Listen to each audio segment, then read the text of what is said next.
Yes, you're watching a brand new programme here on Arise News with me, David Glencorse. In this hour, we'll be talking to the Russian government. A very good afternoon to you. Let's focus first of all on this beheading, David Haines. Your view of it from a Russian perspective. Well, first off, obviously, it's a terrible crime, and we understand the impact on the families and people, and generally the public, because it is a threatening sort of image that they're trying to project and terrorize the audiences. But on the other hand, of course, from the Russian point of view, unfortunately, America, Britain, and other Western countries are responsible for creating this problem, this so-called Islamic State. Because although they probably didn't intend to do that, but then when they were arming the so-called moderate opposition in Syria, the Russian government was warning them that these weapons, these monies, will end up with radicals, with extremists, and this will as a result, will result in the emergence of some radical group which will try to seize the initiative. But you would totally agree, though, the Islamic State needs confronted, and as President Obama and Mr. Cameron have been saying, they need degraded and destroyed. Of course, but the funny thing is that in this so-called broad coalition, we don't see Syria, which is actually fighting this so-called Islamic State on the ground. We don't see Iran, which is also fighting already with them. And the Islamic State, the British Prime Minister David Cameron has described the beheading of the aid worker as an act of pure evil. Syria soon. Well, Russia, first of all, was already warning the West that it is a dangerous game to attack Syria without the consent of the Syrian government. It is quite absurd, to be honest, that the Syrian government is not at all involved, and the West is saying, no, we're not going to talk to the Syrians at all. Russia has been pressing that this is an international issue, fighting the so-called Islamic State. I'm also always saying so-called because we're giving legitimacy to these terrorists. And Russia has been calling on all nations to be involved in this, and I think it's a huge mistake by the Americans and the West generally, not just Russia, China as well. China has a lot of interests in the Middle East. You can understand, though, from a human rights perspective and from a humanitarian perspective, why President Obama and Prime Minister Cameron here would not want to indulge Bashar al-Assad, because he is, in effect, a mass murderer. He kills his own people with barrel bombs from helicopters, targeting schools and all the rest of it. You know what he's done to that country. I mean, surely Russia takes a bit of that on board. Well, first of all, America tends to deal with all sorts of dictatorships when it suits their national interests. So I don't think we should go too deep into that. I think the reason why America is pushing Russia out at the moment is because of Ukraine. But in Ukraine, if you look closely, America has been involved from a long time ago, and unfortunately it has been involved in that coup that happened in February in Kiev.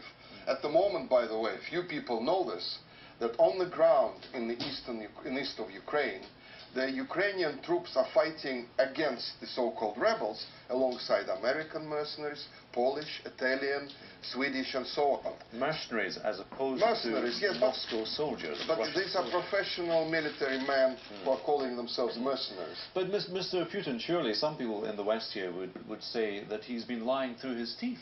There are weapons going in, heavy weaponry going in from Moscow. There are troops on the ground. We've seen all the pictures. We know it's happening, and yet he says it's not. Well, Isn't this demeaning for well, a first of all, there is no evidence at all. And what I find absolutely... You've seen the pictures. No, what I find absolutely remarkable is that the European Union's observers on the ground are constantly saying there are no movement of troops, there are no movement of weapons across the Russian border from Russia into Ukraine. Nobody pays any attention to that.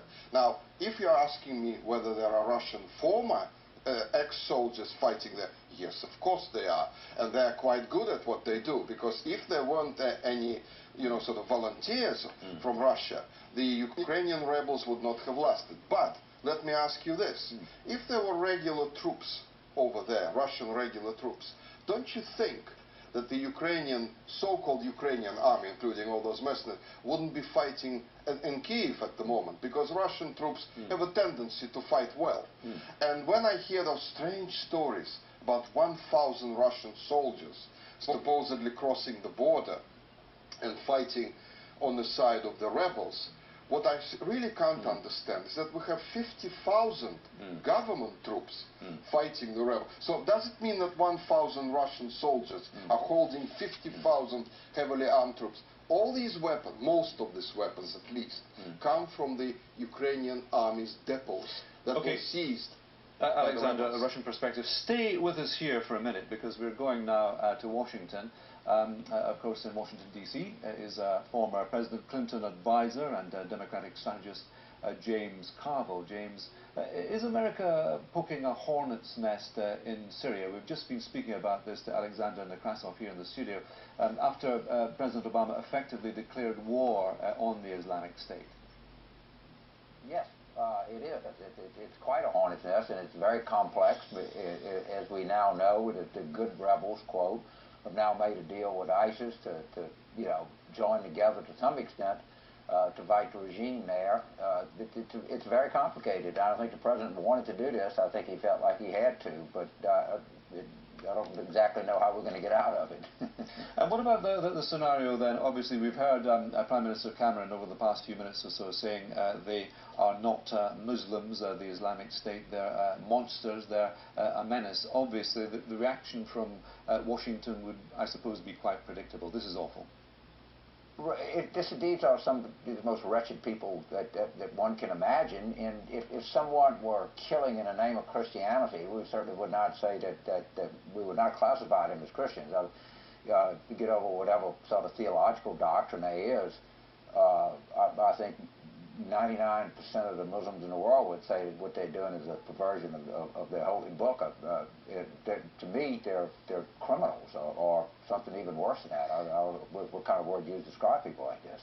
Can anyone gauge right now exactly when President Obama will launch these airstrikes into Syria? Okay, it will happen in Iraq as well, we know that, but it's far more controversial in Syria. I think that the plan might be to, as it were, cut off the head of the snake at the ISIS headquarters in Raqqa in Syria, but when?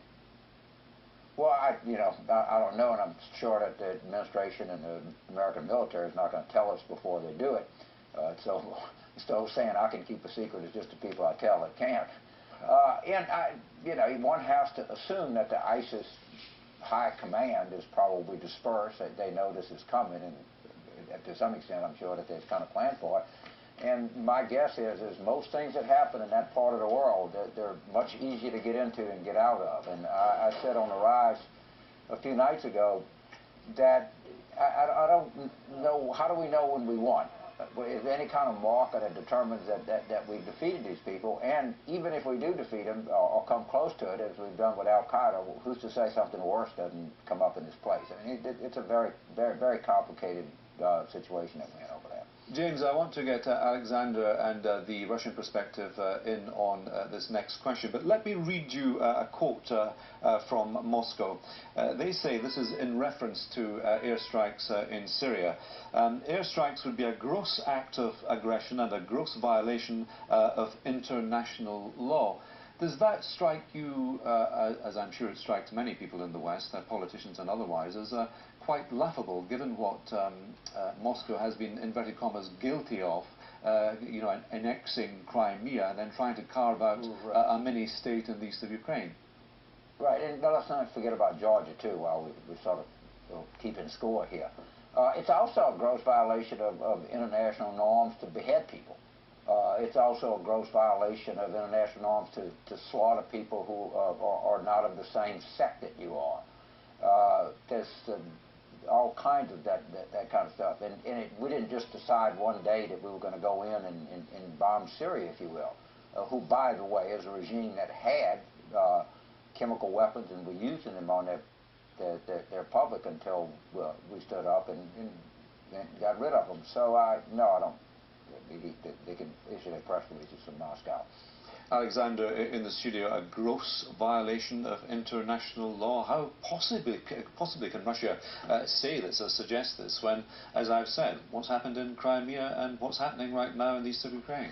Well, I can turn around that question and ask the Americans, how can they actually be involved in anywhere in the Middle East after that gross violation of a during the Iraq War and of murdering 1 million people and leaving Libya as a hellhole after it was a prosperous country, how dare they actually lecture Russia on anything? So it depends how you look at any problem. The current problem is this in the Middle East, is that we have a situation when an opposition group in Syria has developed into a powerful terrorist force armed with American weapons, selling oil to Turkey and making millions, a million a day roughly. It has all the support of certain minorities across the Middle East. It is threatening to move into Lebanon. It is threatening Israel already. It is threatening to move even into Asia. So I think it's an international issue. The Americans and the Western allies cannot ignore countries like Iran, like Russia, like China. They will have to come to these countries for help. There is no point mixing Ukraine with these issues, because Ukraine has nothing to do with the situation in Syria and Iraq. All right, let me bring in James. Very, very briefly, if you will, James. I mean, America Sure, has no right to criticize Russia. Well, oh, please, every country can criticize any country, and when you overtake a sovereign state like Georgia or an area like Crimea, which was part of a sovereign state, they people are going to criticize you. There's no doubt about that. If you own the world stage, you have to be subjected to criticism. I think the United States understands that. It wasn't like President Obama wanted to get involved in bombing ISIS in Syria. It was like ISIS begged him to get involved to bomb them in Syria. This is, some of the most provocative acts that one can imagine. So we're all on the world stage here. It's a complicated world, and people will progress as they see their interests so dictate. All right, James Carville in Washington and Alexander Nekrasov in the studio. Thank you both very much indeed. Well, in 2003, a US-led coalition ousted the regime of Saddam Hussein. Colonel Tim Collins was a senior British Army officer at the time.